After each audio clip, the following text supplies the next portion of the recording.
गूंज एकेडमिक में आपका स्वागत है। आज मैं आपको गुरुदेव रवीन्द्रनाथ टैगोर के बारे में बताऊंगा। चूँकि इससे संबंधित एक वीडियो मेरा आ चुका है, लेकिन बीपीएससी 65वीं मेंस को देखते हुए लगता है कि उनसे न जाने कौन से प्रश्न पूछ दिए जाएंगे, इसका हम अंदाज़ा नहीं लगा सकते। ऐसे में आज गुरुदेव के जीवन दर्शन पर एक प्रकाश डालूंगा और आने वाले दिनों में गुरुदेव से संबंधित अन्य प्रश्नों को भी आपके बीच में रखूंगा। तो शुरू करता हूं गुरुदेव के बारे में एक छोटी चर्चा। गुरुदेव का जीवन दर्शन प्राचीन ऋषियों की तरह व्यापक था। उनका व्यापक जीवन दर्शन उपनिषदों के गहन चिंतन मनन के परिणाम स्वरूप विकसित हुआ था। हम लोग जानते हैं कि गुरुदेव रवीन्द्रनाथ टैगोर विलक्षण प्रतिभा के धनी थे, तो वो उपनिषदों से बहुत ज़्यादा प्रभावित थे। उपनिषदों में विवेचित विश्व बोध की भावना ने गुरुदेव के व्यक्तित्व, सोच और कार्य को अत्यधिक प्रभावित किया। हम सभी जानते हैं कि वो विश्व की भावना को मानते थे, वसुधैव कुटुंबकम की भावना को मानते थे। वे संपूर्ण जीव जगत में इस सत्ता को महसूस करते हैं। इसीलिए गुरुदेव को मानव मात्र की एकता में अनंत विश्वास है।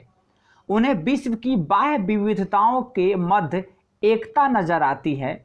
उनका विश्वास है कि ईश्वर संपूर्णता का अनंत आदर्श है और मनुष्य उस पूर्णता को प्राप्त करने की शाश्वत प्रक्रिया है, यानी वो मनुष्य जीवन पर ज़्यादा ध्यान देते हैं।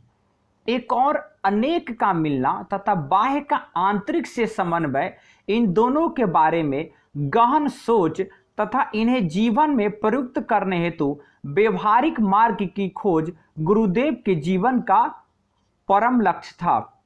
वो थ्योरी से ज़्यादा व्यवहार पर को महत्व देते थे।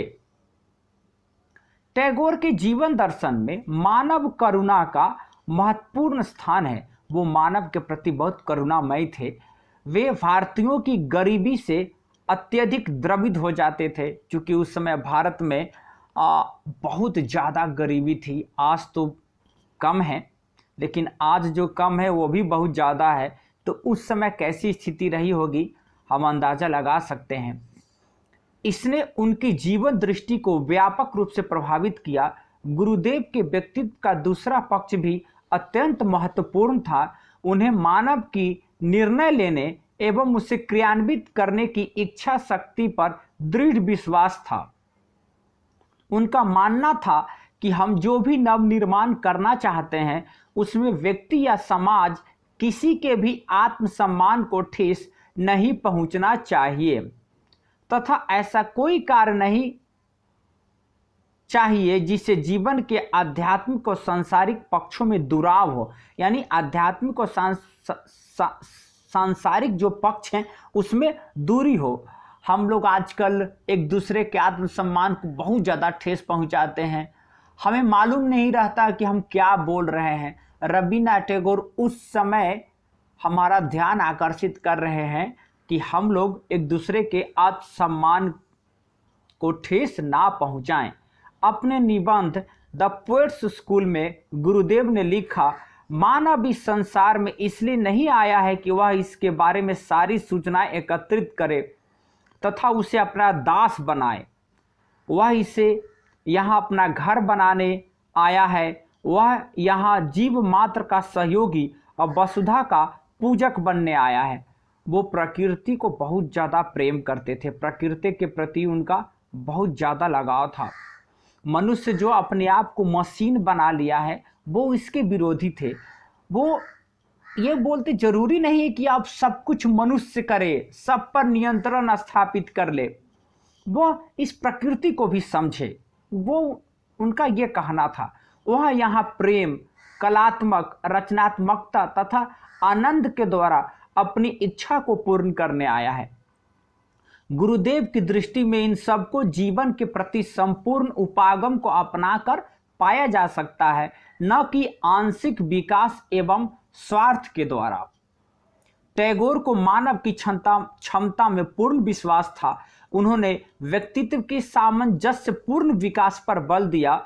द्वितीय विश्व युद्ध के दौरान जब मानव जाति पर गंभीर संकट आया, उस समय भी महाकवि ने मानव के विवेक पर आस्था जताते हुए कहा कि संसार को पार कर सृजनात्मक जीवन के लक्ष्य को प्राप्त करेंगे। टैगोर व्यक्ति के सम्मान और उसकी स्वतंत्रता में आस्था रखते थे। चूंकि हुआ ये था कि हम सभी जानते हैं कि सेकेंड वर्ल्ड वॉर के समय में क्या स्थिति थी। मनुष्य को मनुष्य समझा ही नहीं जाना जा रहा था, मनुष्य एक मशीन मात्र बन के रह गया था। रविन्द्रनाथ टैगोर भारतीय ग्राम जीवन एवं संस्कृति का पुनरुत्थान चाहते थे। मैं भी चाहता हूं कि गांव का फिर से पुनरुत्थान हो। कोरोना ने एक मौका दिया है गांव को फिर से खड़ा होने का। 1905 में उन्होंने स्वदेश समाज नाम से एक लंबा निबंध लिखा। इसमें कृषि, शिल्प, ग्रामोद्योग आदि के पुनर्विकास पर जोर दिया गया। महात्मा गांधी भी हमेशा बोलते थे कि गांव का विकास हो। मेरा भी मानना है कि गांव को पुनर्जीवित करके ही शहर को पुनर्जीवित किया जा सकता। आज की धूल भरे सड़क से अच्छा है वो गांव।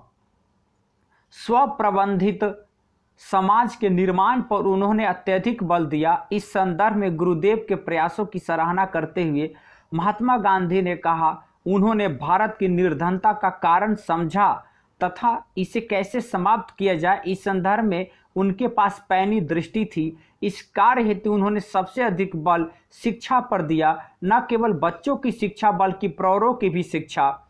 भारत अपना परंपरागत गौरव हासिल कर सके, इसके लिए उन्होंने संभावनाओं को तलाशा तथा राह गढ़े। अभी हमारे पास मौका है, हम अभी बस साक्षर हो पाए हैं, भारत अभी शिक्षित नहीं हो पाया है। हमें भारत को शिक्षित करने की जरूरत है। टैगोर दर्पपूर्ण राष्ट्रवाद के घोर विरोधी थे। वे सभी संस्कृतियों के मध्य सहयोग एवं समन्वय की कामना करते थे। टैगोर के बारे में एक चीज है, वो राष्ट्रवाद को ये मानते थे कि राष्ट्रवाद संघर्ष पैदा करता है, राष्ट्रवाद मानव के बीच में विषमता के बीज बोता है। वो राष्ट्रवाद की सीमा से परे अंतर्राष्ट्रीय वाद के समर्थक थे। उन्होंने विश्व भारती विश्वविद्यालय को सभी संस्कृतियों का मिलन स्थल बनाया।